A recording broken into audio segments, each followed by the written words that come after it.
connecting you with nature virtual hike. We have a friend here saying hi to us. Hi, little pup.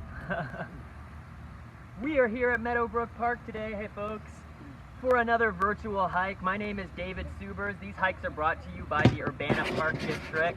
I am the Environmental Public Programs Coordinator at Anita Purvis Nature Center for the Urbana Park District. Here with you today to go on another little excursion in one of our beautiful parks and some of the natural areas here. So again, we are here at Meadow Brook Park today. If anyone's just joining us now, we are on our virtual Facebook Live hike, connecting you with nature. So we're starting out at the interpretive signage here for Meadow Brook Park, which is fairly new. I think this has been here for only the past couple of years now. If you haven't gotten to come see these new interpretive signs, come give them a look. One thing that we'll look at right now is this sign that shows some of the park features. You have signs about history and then a map as well. So right now, we are right here near the sensory garden. We're parked off of Ray Street right over here. There is another parking area for Meadow Brook Park. A lot of folks may know about the Prairie Playground. There's a parking area up here off of Windsor Road, but we parked off of Ray Street right here. So this is a great starting point for this park because you can get some of this interpretive signage to start off with. And what we're going to do today is do a little garden walk with you all. So you may be familiar with the gardens here at Meadow Brook Park already. You may not. You may be a little bit familiar, or you may be a lot familiar. So I'm going to fill in some of those gaps, hopefully, for you today. You can see some of these park features. A lot of these are gardens. We've got our community organic gardens, our herb garden, our sensory garden, all of which we will visit today. And then we'll probably take a little bit of time to move over to Prairie at the end. This is kind of a large garden, if you will. There are lots of wildflowers out there, and because this space was managed by the Urbana Park District as a restoration project, we've got lots of prairie plants out there now that were kind of created to rebuild this natural environment here. So without further ado, let's get started. You can really see some of the grandeur that these signs are giving us to give everyone a feeling of what this tall grass prairie might look like. So this can already give you a little bit of an indication of some of the features you might find at this park just at the very beginning here with some of this lovely signage and the features we have here. Let's move away from the parking lot a little bit.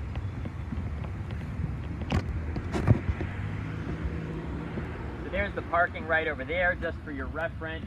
We walk a very short distance to get to those interpretive signage, and then are going to walk just another very short distance over here to take a quick look at the organic garden.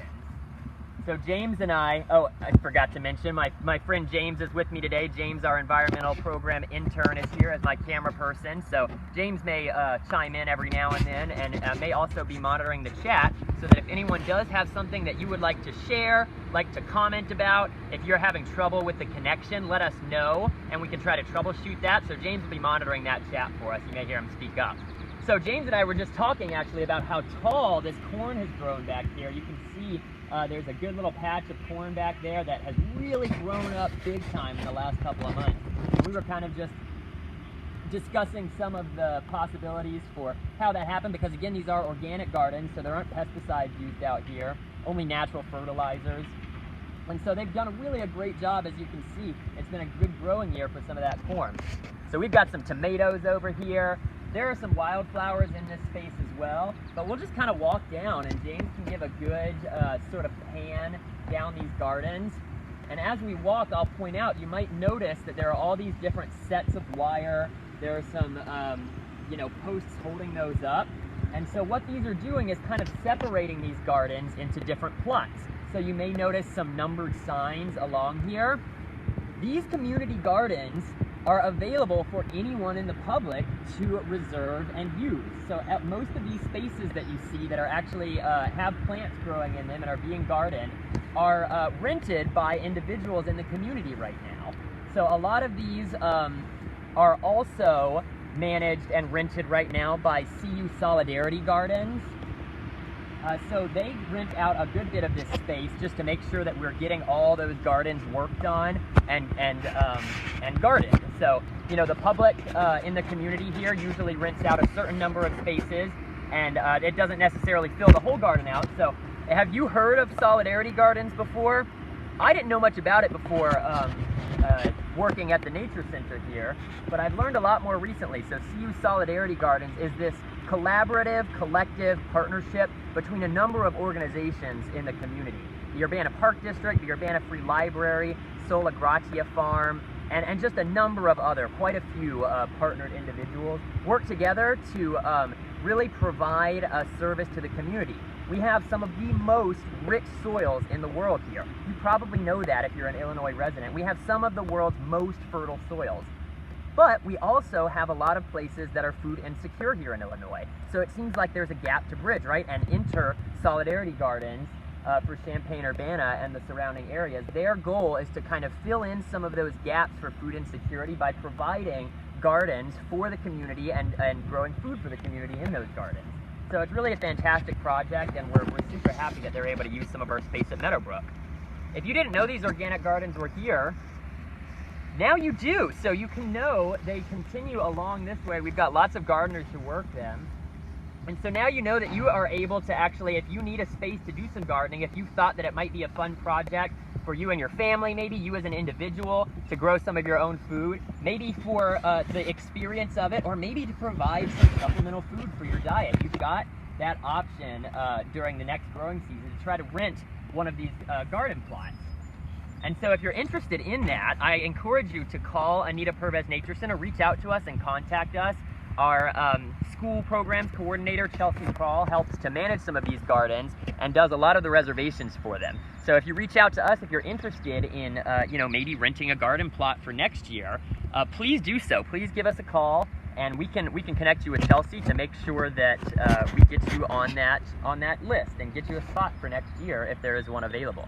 So we'll just kind of loop around a little bit here. Let's walk through the gardens a little bit more, and we can just kind of pan left and right as we go to see some of the wonderful growth that we're having this season.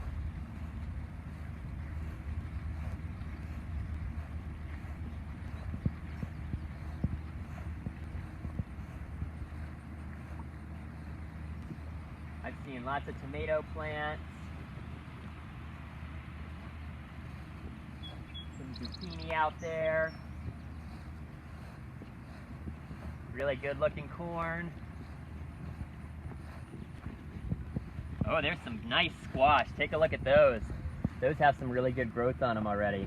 Down in there you can see some of the actual squash. I don't know how good our camera will pick that up, but there's some pretty good sized squash in there. Real nice tomatoes on this side.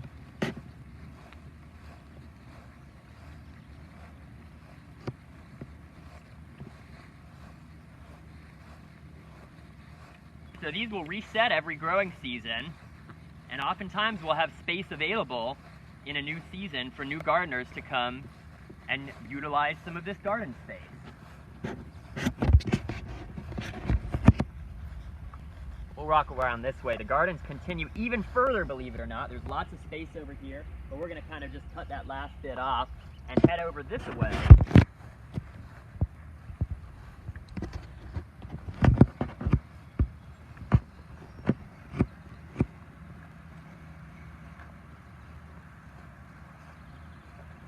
Beautiful day out here. If you haven't gotten to come outside yet, it's a little warm, but really not too bad. The sun is shining and the birds are chirping. It's a great day to be out at a park.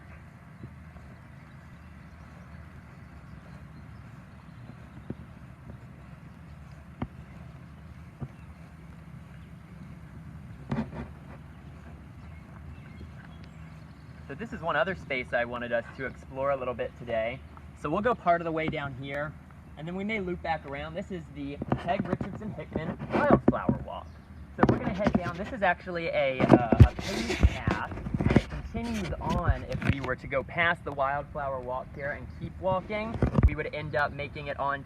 It's a continued paved path that goes around the sculpture garden, which you may be familiar with. We won't go on the sculpture garden path today, but I encourage you to go visit it because it is really there's some beautiful art pieces out there. So this space, the Wildflower Walk here, this is another successful restoration project. If you look around, we've got lots of bee balm out there. I think I see a few coneflower. There are some things flowering out there. So a number of years ago, our Wildflower Walk actually was a little bit of, you know, a little bit sad because there weren't actually many wildflowers out here. We had kind of a number of just different types of invasive plants and some other aggressive plants that didn't flower as much, weren't really those prairie plants that we were looking to kind of reestablish here. And so there was a big restoration project in this area in addition to Spomer Prairie, and so now we have wildflowers back here. It's really starting to do a good job of kind of filling in with some of those native prairies. There's still some other plants out here, but this is a great example of something that we kind of saw a little bit during our last Facebook Live hike at Weaver Park. This is kind of mimicking a natural savanna type ecosystem, right? Because you have these hickory trees, these black walnuts as well, kind of interspersed with some of the plants that you would see commonly in a tall grass prairie. There's an aster there as well. So because it's that sort of mix, you've got some trees growing, you've got some prairie plants growing. It's not fully a forest, a wooded area, but you know, because the trees are here, it's not an open prairie either. It's kind of mimicking that savanna sort of habitat, which is exactly what that is. Kind of the transition zone between forest and prairie. So it's very nice to have wildflowers growing on the wildflower walk. There's some yellow coneflower that started to bloom in the last several weeks. The purples came up first and the yellows came next. So we've got some yellow coneflower growing for us there. And the bee balm's really been going crazy. Oh, there's a little bluebird. I couldn't tell if that was an eastern bluebird or not. It just flew off. There are some nest boxes out here in this area next to the wildflower walk that are specifically for eastern bluebirds. So I didn't get a great glimpse at that one, but I would bet that that's a good guess. We're going to go ahead and head this way, and we're going past the first sculpture. On the sculpture loop, I can't remember the name of this one. Maybe we'll see it on our way back out.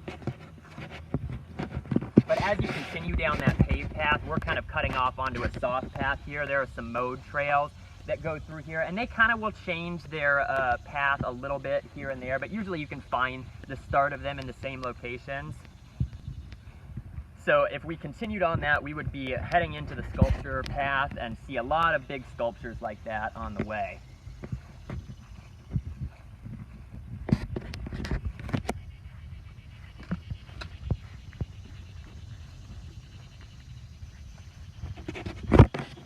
Have been seeing a good number of bugs out this year. Mosquitoes are pretty busy. It's been a little bit of a wetter year than the past few years have been, and so it seems like there's a little bit more bugginess out there, so keep that in mind as you come out to your adventures in Urbana Park District natural areas and parks, or wherever your adventures may take you. Some muscadine vine growing on this tree. I've been seeing a lot of this lately. It's really leafing out pretty well. This one here, you can actually see some pretty good evidence of wildlife signs here. You can just make out the shape of that leaf. This leaf has been skeletonized. That's a super excellent technical term for you there. It actually is. Skeletonizing is technically a term that insects do to leaves. There's all kinds of different damage that different insects can defoliate leaves with, and when they really eat out all of those parts in between the veins and leave the veins, we call it skeletonizing. So that's useful for scientists to know, or us naturalist type folk, because it can help you narrow down what kind of pest might be eating your plants. So even if you don't see the insects themselves, which I'm not seeing any on here right now, you know, they may have moved on to another plant, but it can help you identify what your pest problem is if these are on some of your plants in your garden or on your trees at home. And obviously being able to identify that pest is the best way to start managing it, right? And actually I do see a couple of Japanese beetles up there. That was kind of my guess. I know they're pretty notorious skeletonizers. Yep, here's a few more right here. This is a good example of an insect that is non-native here and does do a lot of damage to some of our native plants. So lots of Japanese beetles I'm seeing now. Apparently they like the muscadine.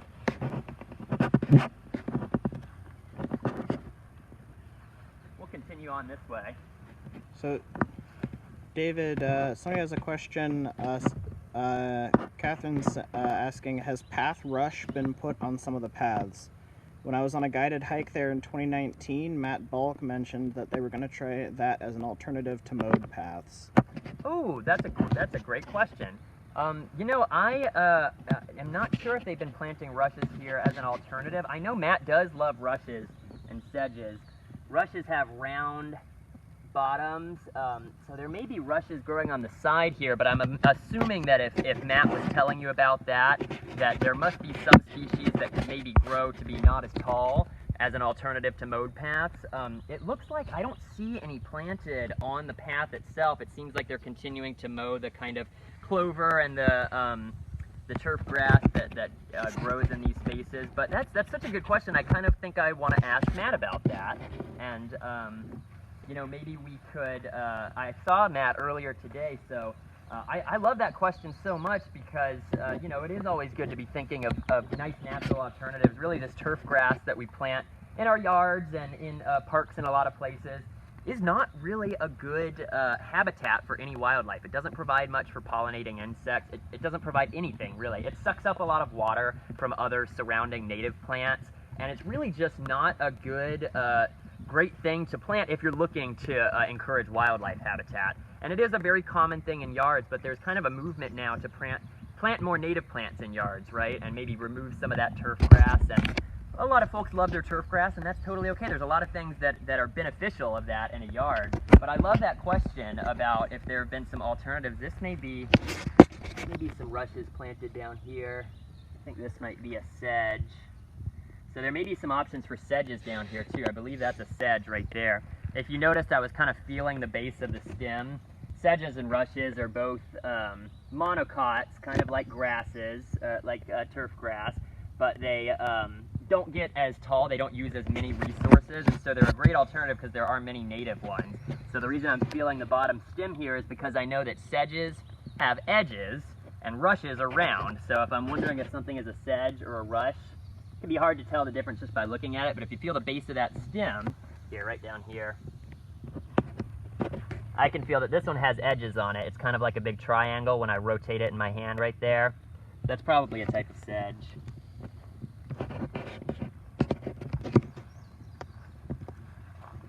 I'll ask Matt about that alternative to these mowed paths, because you know we use mowed paths like this in a lot of our parks and in some natural areas as well. And there is one benefit of having the sort of mowed path, but you know, there may be other ways. The benefit I'm speaking of is it kind of mimics bison behavior, right? Here in Illinois, historically, in the past, there were bison roaming free on the prairie, right? Before pioneers came, and most of them were hunted and extirpated from this region. Bison would move through in huge herds. They would trample, they would eat, they would defecate, they would roll in the ground, and they would really kind of do something similar to what these mowed paths do for us now, which is create corridors to move through those prairies. And as they moved, they kind of created corridors for other species as well. But there's always alternatives, right? So a good planting through here might be a good way to still mimic that and kind of remove some of the impacts of the turf grass. Catherine has another comment that I like. It's a good rhyme for remembering. So sedges have edges, rushes are round, and grasses have knees that bend to the ground. Yes, that's the last part. Thank you, Catherine. I'm so glad we got I haven't heard that before, but I like it a lot. Yeah, I had only heard the first part. I think I've heard the whole thing, but I only remember the first part. Sedges have edges and rushes are round. That's the way I remember it, and it works so well. Those little rhymes and mnemonic devices are perfect.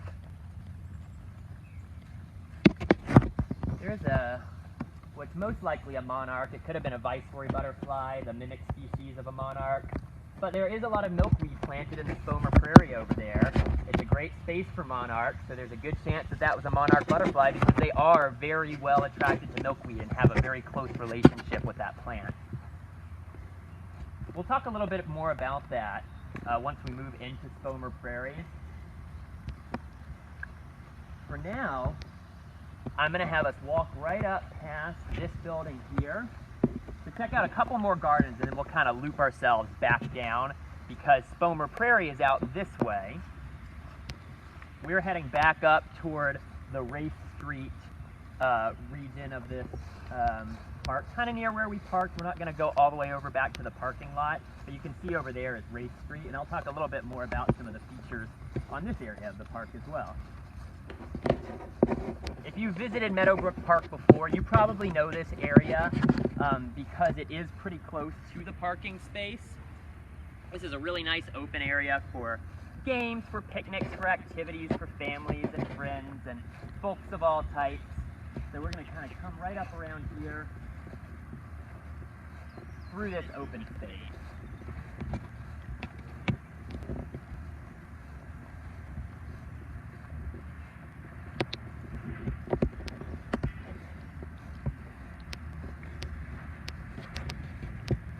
One nice thing about parks like this is when we leave big trees that can be open grown like this, that's when you really get those large spreading branches. You can have your trees that normally grow in the forest and have to compete for light and nutrients and resources with other trees around them. They can really reach their full potential when they're planted in a space like this. You'll see big trees like that in yards, but parks is really a great place to come because we will create spaces like this, right, for different types of activities. For activities that are more for walking and hiking, for activities that are for viewing art, activities that might be good in an open space. And it gives us the opportunity to let some of these trees be nicely open grown. So this black walnut here is just beautiful, and I had to mention something about it.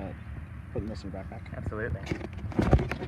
So we're going to check out this garden space up here. The building we're walking by is the MIC, as we lovingly call it. The Meadowbrook Interpretive Center, or the MIC, is one space that we're able to do programs sometimes, and we're really excited to be able to have the opportunity to start doing in-person programs again, and hopefully be able to use this space soon. So you can see some of the gardens right around the MIC there have lots of bee balm right now. This has another name for it that is escaping me right now. Bee balm, it's in the mint family, and so I can see a number of bumblebees just enjoying themselves on these flowers, doing their ecosystem services, pollinating those plants, and helping to propagate new ones. There's small bees, there's large bees. Bee balm, very aptly named. Bergamot is the other name that you may have heard of this by. It's also called bergamot, but bee balm is, I think, a really great name because it does attract those bees. Something fierce. Beautiful plant that's really flowering well right now. What we're going to do is walk around here. So we've got those prairie plants in that garden next to the Meadowbrook Interpretive Center, but as we walk around here, we're going to walk into the herb garden. Catherine, when you're saying Monarda, do you think that's another name for that plant? I believe it is. Okay. Yep. Yeah. Common names, there's a lot of them, and that one may have been the Latin name that you mentioned, Catherine. I can't remember. So here we are. We're just going to check out really quickly another space you may have visited before, or maybe you didn't even know it was here, the Champaign-Urbana Herb Society Garden. So this is actually managed not by, I'm going to scoot right this way, not by Urbana Park District. We provide the space, and then this group, the CU Community Herb Garden Group, actually plants and maintains the species that are in here. So we'll just do a quick loop around here, and you can point out some of the plants that you see that might be flowering right now, James. There's some butterfly bush right here. I believe that's, no, it's not lantana. Buddleia is the genus of that one. Usually attracts a lot of butterflies. I'm seeing more bees right now. Today is a day for bees, it looks like. Lots of mints down here. This garden's nice because it's kind of separated into 4 distinct areas. So the area we're walking through right now is mints, sages, silvers. There's some yarrow down here. Lots of silvers in this area.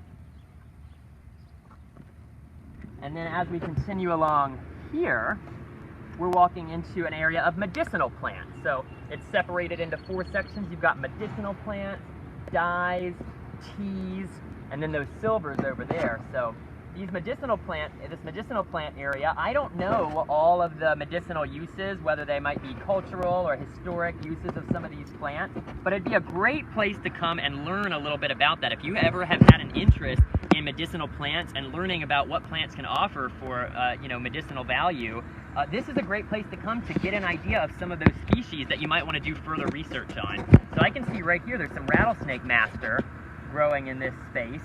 And I, for instance, didn't know that that had a medicinal use, so it's something I'd like to look up to see. It's more of a folk remedy. As far as I understand, it doesn't actually do much, but it supposedly helps with rattlesnake bites. Though I believe that's been proven to be false, or at least somewhat false. And that's, you know, that makes sense too, right? A lot of times we use things that kind of might work as a bit of a placebo for us, or maybe that's just a plant that, you know, maybe there was just some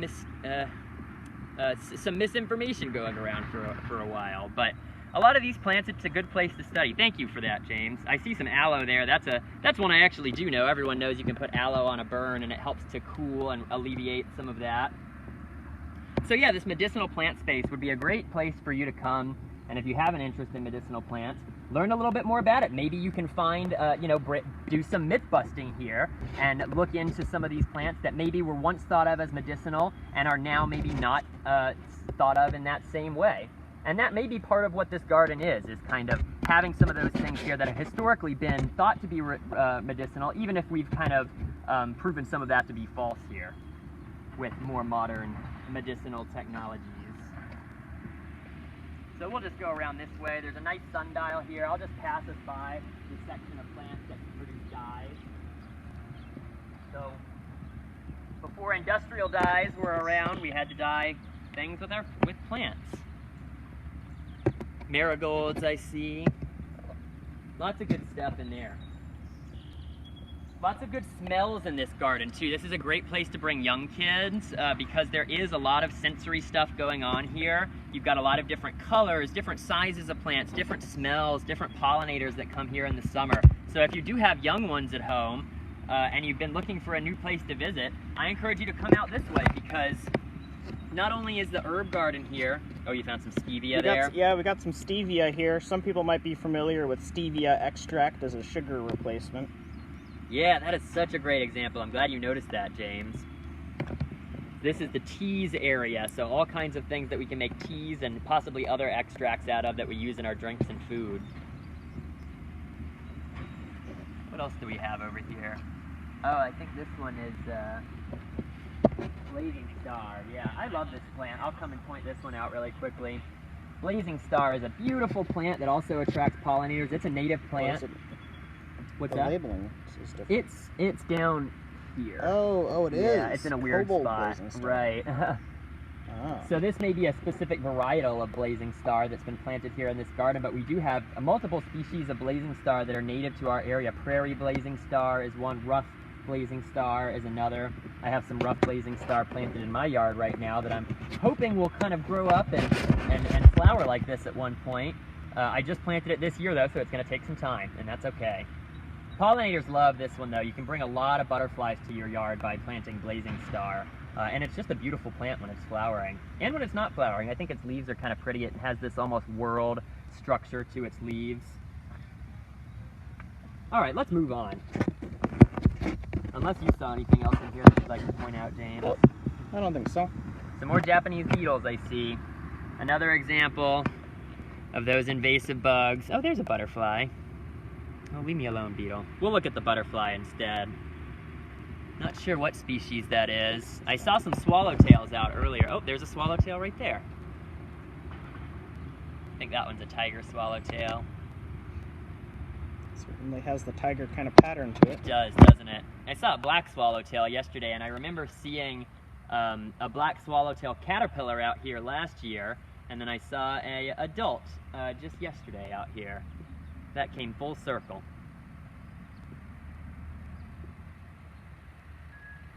And this one's really sitting in a good spot for us. It is going at it. We'll just leave the camera on that for a while and enjoy a little butterfly viewing.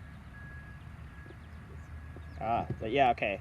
Catherine's saying, yeah, it's a male tiger swallowtail. Yep, tiger swallowtail. That's what I thought. Thank you, Catherine. Thanks for the identification. And this is a butterfly bush plant that this butterfly is attracted to. So another one that is living up to its name in a beautiful way for us right here. And there he when goes. we need it.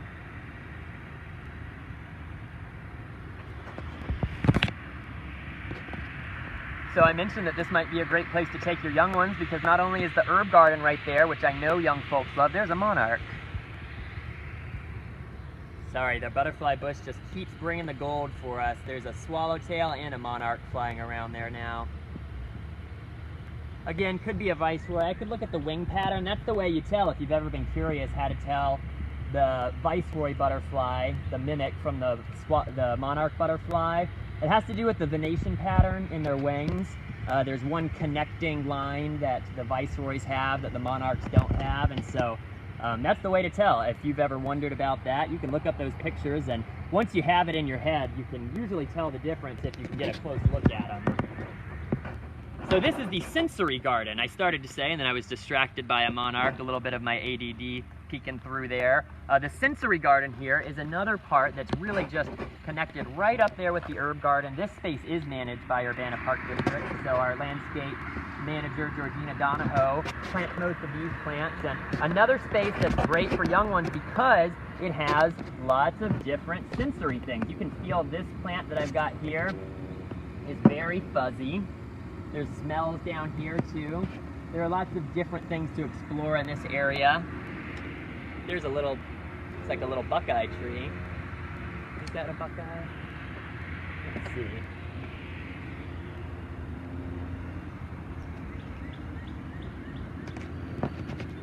Nope, not a buckeye. I'm not sure what this okay. is. Catherine says that she thinks of viceroys as having a smile line across the bottom wings. Oh, that's a really good way to remember it. Yeah. It is kind of like a little smile line. So yeah, I encourage you, bring your little ones out or just bring yourself out to explore the herb garden and the sensory garden here. Nice space to just spend a little bit of time exploring plants, getting some ideas of things you might want to learn more about. I know it's a great place for me to come for inspiration, to kind of decide what's my next plant that I want to learn about this week. Yeah, and Catherine is mentioning this too, but yeah, this is lamb's ear. That's what this Lamb's ear. fuzzy plant is. And I'm not sure that Feels lamb's really ear is actually... soft. Yes, it is extremely soft. Lamb's ear, we had this planted in my yard when I was growing up as a kid, and I always loved to feel it. So I can attest to this personally, that as a child, I used to love to feel these lamb's ear. I would rub it on my hands. I would feel my face against it sometimes. I don't think this is a native plant, but because this is a sensory garden, we've got some things planted in here that are here for specific reasons to engage those senses. The flowers are new to me. I think I most often just saw the leaves. This is probably one of the first times I've seen them flowering. It's a pretty recognizable plant, right, by Yeah. the leaves, because you really can't. It's got this really nice light greenish, almost. Once you've felt that and seen those leaves before, you can almost always tell what that plant is. Lamb's ear. Thank you, Catherine. So this is just the continuing portion of some of these garden areas around here. There are lots of, you may have noticed, there are lots of historic buildings here. So this space, Meadowbrook Park, was originally the McCullough farmstead. The McCullough family purchased this property, I believe, in 1907. And so if you saw on our interpretive sign where we started, there's one little line of information there that says Prairie, Farm, Prairie. And that's talking about Spomer Prairie that we're about to go visit right now, because it's just a little, like, snapshot. Well, it's a view of the history in 3 words, right? It was a prairie originally because so much of the land in Illinois was prairies. It was a farm when it was bought by the McCullough family and used as a farmstead. So this was an active farm for quite a number of years. And now that we have it back as a park, we've created a prairie again, which we're going to go visit right now. So those buildings, the farm-looking buildings that we see here, are actually original buildings that have been here for over 100 years since the McCullough farmstead. Maybe not all of them were here the whole time, but I think most of them, or I know the Meadowbrook Interpretive Center, the MIC that we passed by, is over 100 years old. There have been renovations, obviously. Before we head over to the prairie, this is one other garden that I wanted to point out. This one we call the Windmill Garden. So you can see there's a windmill in it, aptly named. And the idea behind this type of garden actually is sort of like, from a historic sense, if you were a farmer or even just someone who had land or property, you might have had a garden like this that was kind of right near your front door, and it might have some vegetables, some herbs, some different types of plants that you might use in cooking, and the whole kind of idea of it was that you would go out to your windmill garden, you would collect what you need, it's right out your front door, and you would just bring it back in for that meal that night. So we've got a lot of wildflowers planted here right now, but that's kind of I think the original thought behind this was that it was kind of a replica of those sort of classic home gardens where you would just go out your front door and collect things for your nightly meal. So I just wanted to point that out if you've ever been curious why this garden with the windmill is here. That's kind of the idea behind that.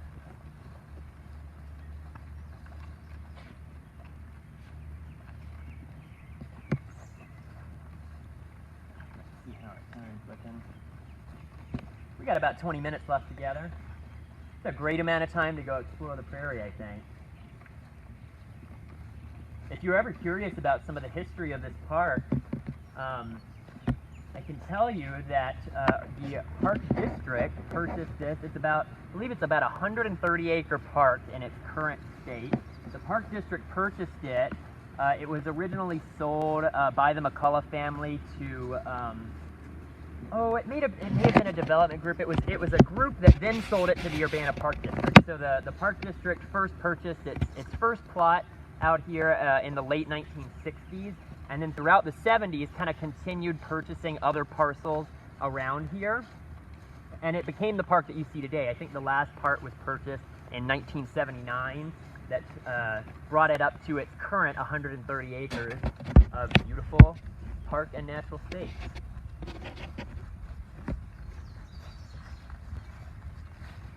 And there have been various projects that have gone on since then.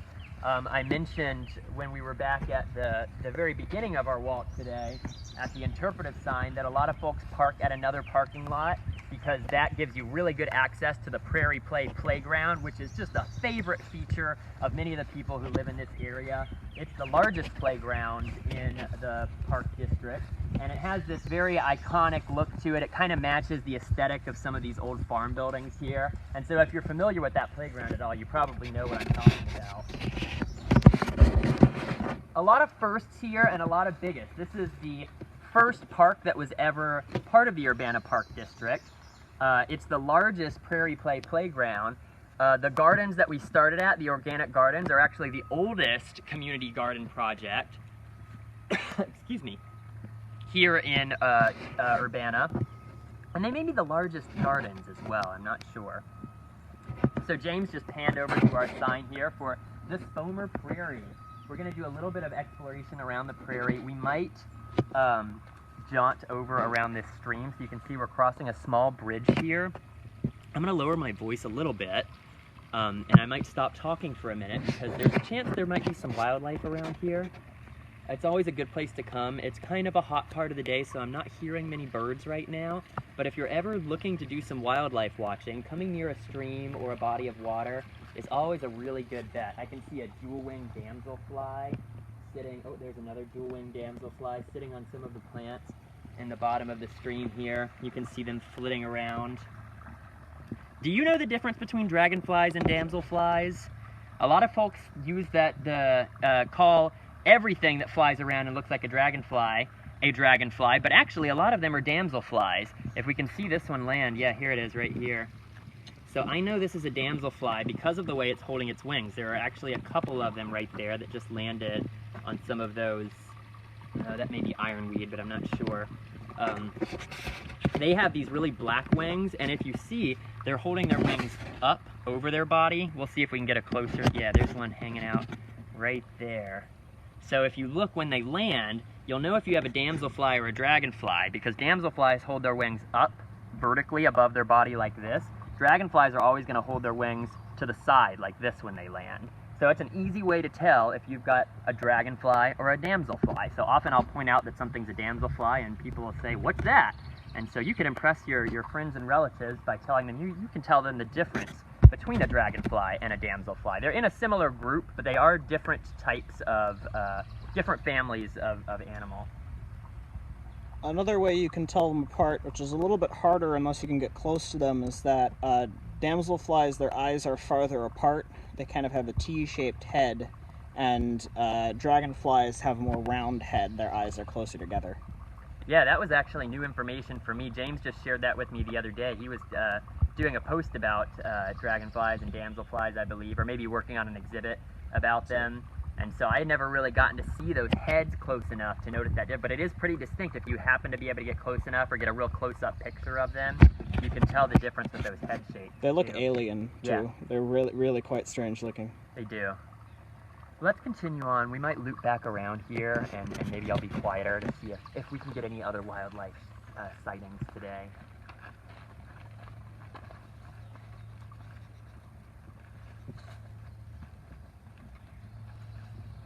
There is a bit of honeysuckle growing throughout here. I don't see a ton around here, so the invasive removal has been really well. I say that honeysuckle, if you're not familiar, is an invasive woody plant that grows to be about this size. It can get larger than this, but this is actually a pretty big one.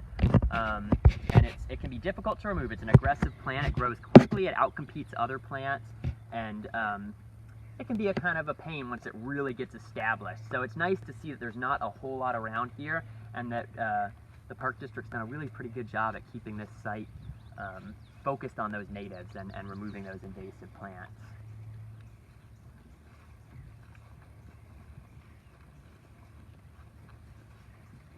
It's almost like a different world as soon as you cross that bridge. The other side of the park is very much a park-like atmosphere. You've got those open spaces, you've got those different sort of curated gardens, you've got you know, lots of people doing lots of games and things. And then as soon as you cross that bridge, we're actually entering a natural area here.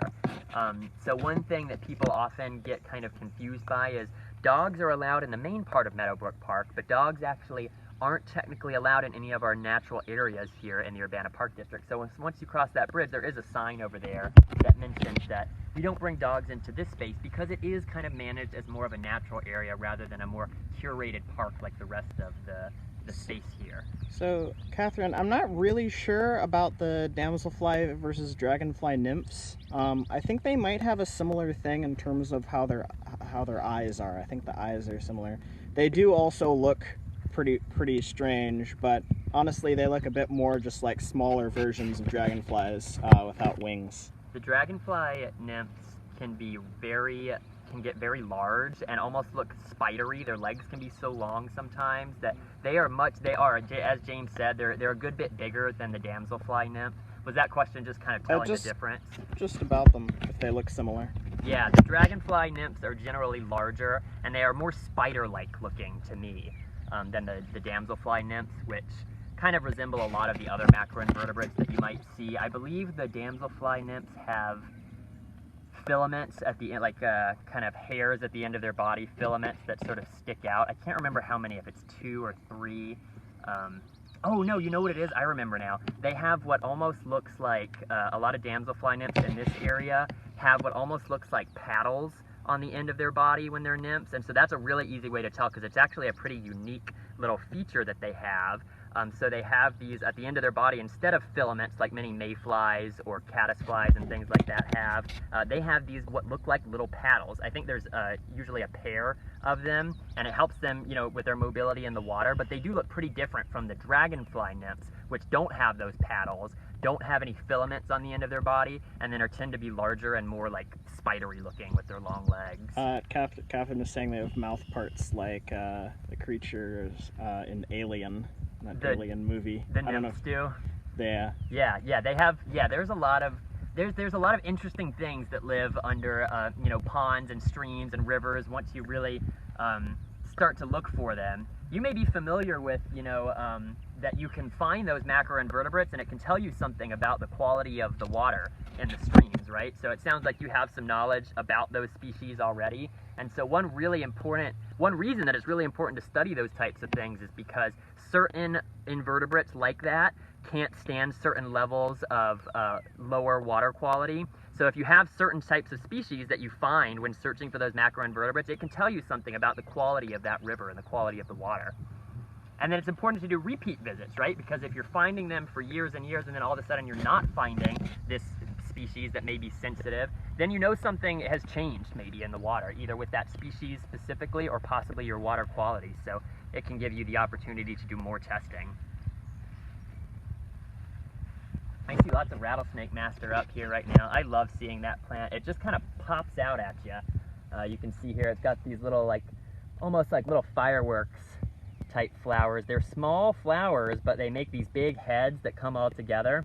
And they really just pop out. They're this light, very light color, almost like a whitish green. And they're pretty tall plants, so once they're flowering, they really, if you kind of pan along part of the prairie there, you can really see those little pups of the Rattlesnake Master just firing off at you. I really like that plant.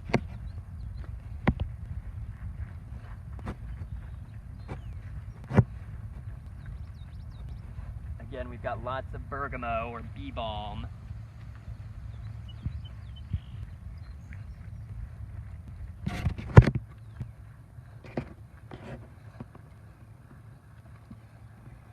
We need to give James a big thank you today. He's holding an iPad for our camera, and it can be very difficult to hold an iPad up to actually show something for an hour. We were having some technical difficulties on our last hike, and I think it might have had to do with the connection on my phone. So big round of applause for James for holding out and giving us this opportunity to do this by being a fantastic camera person. Like we got some fresh black walnuts. I'm pretty sure that's what these are. I know it's something in the Juglundaceae family of trees, which is hickories, pecans, walnuts, and based on the size of that fruit, and then these leaves here, nice compound leaves. So these are all little leaflets, and the whole thing here is one leaf. And based on those, this looks like a black walnut tree to me. I believe it is. Catherine mentions something else I didn't know, that apparently Rattlesnake Master is in the carrot family. Oh, that's cool. I didn't know that. I did not know that. I mostly know about like Queen Anne's lace and some similar plants to that. I was not aware that Rattlesnake Master was in that too. There are a lot of things in the carrot family that kind of surprised me when I learned that that's in the carrot family too. There's one that I learned not too long ago, and it's escaping me right now, but yeah, that's really cool to know. Thank you, Catherine. So we took a left here. There are a couple ways you can go through Spomer Prairie here. There's a path that we're about to kind of turn, that we could turn on right here. Yeah, you can see kind of the grandeur of this prairie. Let's come around here and we'll just peek over on this side. More minutes. Perfect. So as we pass the bee balm and things here, we get some different species out this way. We'll walk part of the way down this path because I do think it's great to get a nice view of this full expanse of this open tall grass prairie that we have here. Catherine also brings up Golden Alexander is apparently also in the carrot family. Oh, that might have been the one that I heard about. Yeah, I think I remember learning that not too long ago. I think this might be compass plant here. Maybe. It's not flowering yet. It has yellow flowers when it does flower. I think that's kind of like sunflowers. Yes, yeah, exactly. I do see some what looks like foxglove out there, so some of the tallest ones that I'm seeing that are really poking themselves up have those white flowers on the end. I believe those are foxglove. I can't see them super close right now, but I know it's been flowering the last couple weeks, and they look very similar to that, so that's my guess on that one. Here's a big bee on some right here. Yeah, I think that is foxglove. And then more yellow coneflower. So as we move along here, you know, we see some different types of plants. So we were seeing just a lot of bee balm back there. That was mostly what we were seeing, maybe some Rattlesnake Master too. And you can see just in this little way we've gone, there's some milkweed right here. Yeah, I got some nice pods here. Yeah, some very nice ones. This is a good example. So it's basically finished flowering now, and then you can see the seed pods are just starting to come out. These are nice little new seed pods that are going to burst open at one point to spread new milkweed seeds. This is that species that I mentioned before that's a very good kind of symbiotic relationship with the larvae of monarch butterflies. So they love to have this plant. I think they feed on the flowers as adults as well. And I believe it's good for their larvae to use this plant as well. Catherine says the foxglove might also be white wild indigo. It could be, yeah. I think you might be right, because I thought the foxglove had finished flowering, And I did see some indigo not too long ago. I think you might be right about that, Catherine. That may be white wild indigo at this point. I'm glad we got to see these milkweed pods. These are actually the first one that I've seen this season. I've seen quite a few already. They're sometimes hard to pick out from a distance. Yeah, this one's real tiny. So you can see once those flowers finish, the seed pods come next. Beautiful plant, milkweed, I love it. So yeah, that's kind of to my point. As we continue along this prairie, this open expanse of tall grass prairie, different plants we'll see as we go. It's really a great success story of a restoration project because all of this space was farmland before before the Urbana Park District got it, and probably for a good amount of time after. So this was a big restoration project. I wish I could tell you when it was completed, but you can see that it's come along very nicely, and I see nothing but native tall grass prairie plants in here at this point. It is definitely indigo. I can see the little pods on it now. Thanks for that, Catherine. I hope I would have caught that eventually, but you can see this close one here. Wild white indigo has these little pods, kind of like the milkweed pods, but they look different. They hang down. They don't have as much like kind of roughness on them. And once they dry out, you can shake them and they make a kind of a clicky noise. They're fun. So that's a real dead giveaway when you know you have those white flowers and those pods on the same plant. That's why white wild indigo for sure. Let's loop back around here. I'm going to kind of scoot past you here, James. We only have probably to the main part of the park by kind of going on this path that loops us back around to some of the wetter areas by the streams here.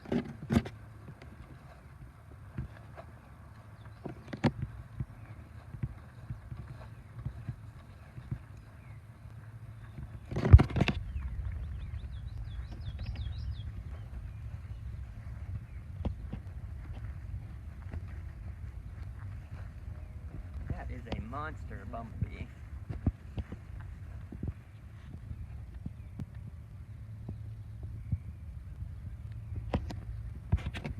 Never a dull moment when it comes to pollinator activity out here in the midsummer.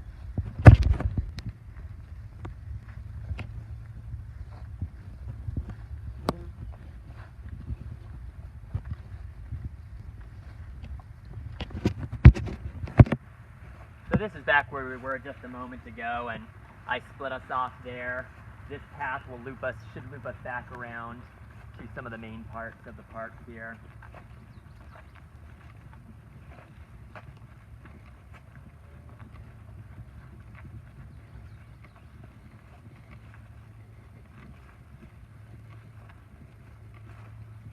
Sometimes I can pick out honey locust trees just because the giant thorns just stand out right on the bark. I can see one over there that just caught my eye. I think it'd be too hard to show on camera, though. Yeah, we wouldn't be able to see it. But yeah, the thorns on honey locusts can grow to be several inches long. It's a pretty impressive tree. They get huge. Yeah, those are some serious armed branches on those honey locusts. I believe that's a nitrogen fixer too. I know black locust in the south was. I may have talked about this on a previous hike, but trees like that, and we have a lot of nitrogen fixing plants in the prairies here, which is nice because that's part of what gives us our fertile soils. Not all plants can actually fix nitrogen from the atmosphere, but those that can are a really important part of ecosystems because they provide that essential nutrient by taking it out of the air and putting it back in the soil.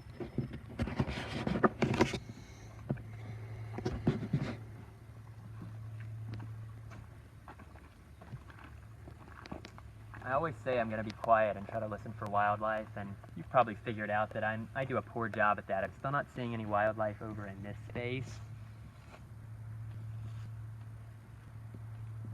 Oh, Catherine's saying that shrikes impale their prey on honey locust thorns. Yes. I think I've heard of that. They do. Yeah. It's really kind of scary, actually. I think we have logger-headed shrikes in this area. There are probably multiple species, but it's funny that you mentioned that, Catherine, because my wife loves shrikes. It's like her favorite bird, and she just loves talking about them and loves telling me about the honey locust and how they use those. They'll kind of impale their prey on those thorns. It's a pretty metal, awesome part of nature if you're into that kind of thing. Mm-hmm. You might want to look up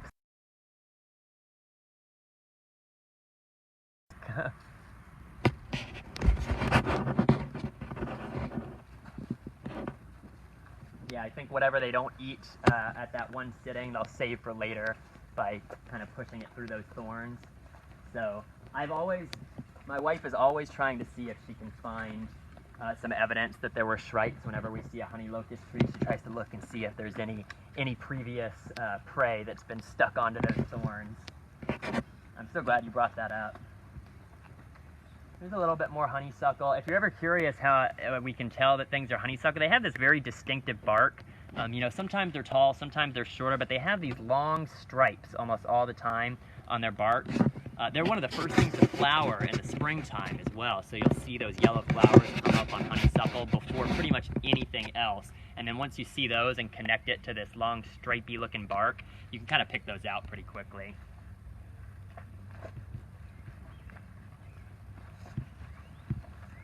We're almost finished here. We'll see if we can make it back out to the open field to say goodbye.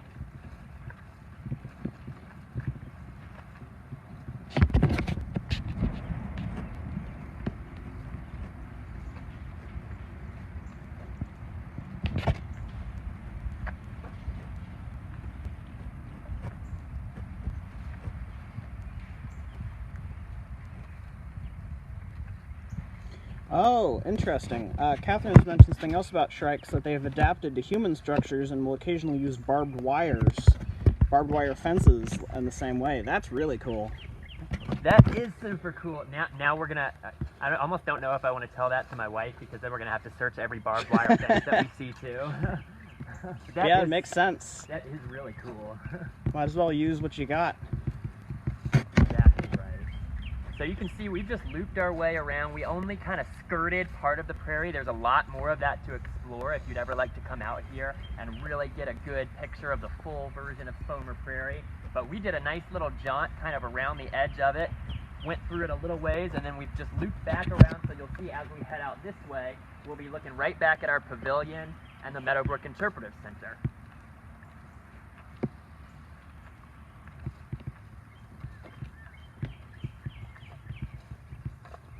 And that's a nice little loop to take if you do bring your young ones out here and maybe they're not up for a super long hike or something that's in the full sun.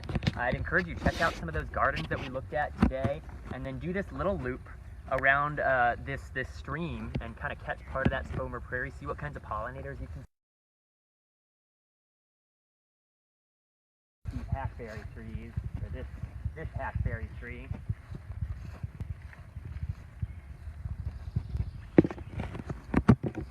That was a lot of fun. I really enjoyed walking around Meadowbrook, kind of checking out some of those gardens. We looked at the herb garden, the sensory garden, the organic gardens that are also in use by the Solidarity Gardens group.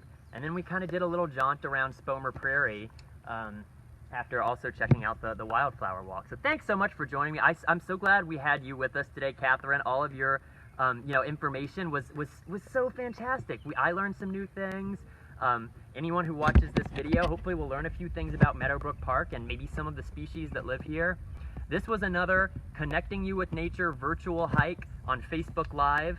This one was from Meadowbrook Park. These are provided by the Urbana Park District, and one more time, my name is David Subers, and I had with me my camera person, James Hawken, who is a fantastic human being and provided some great help for us today. So thanks, everybody. Thank you, Catherine. Yeah, hopefully there will be some in-person ones. That would be a lot more fun. That's a great question. Before we sign off, I'll say that yes, in the fall, we have plans for some of these to be in person. Thank you so much for bringing that up, because I did mean to say it. So I don't know if it's our next one or one of the ones after, but be on the lookout. I will actually create some posts about these on Facebook. So keep following, and we will have some in-person ones planned for the fall. Thank you for tuning into CUI's TV. We hope you enjoyed the show. This video can be accessed anytime on youtube.com. In the YouTube search bar, type in UPTV6 and look for their microphone logo. We hope you will join us again next week for more local, engaging content designed specifically for Champaign County older adults. Take care and stay safe.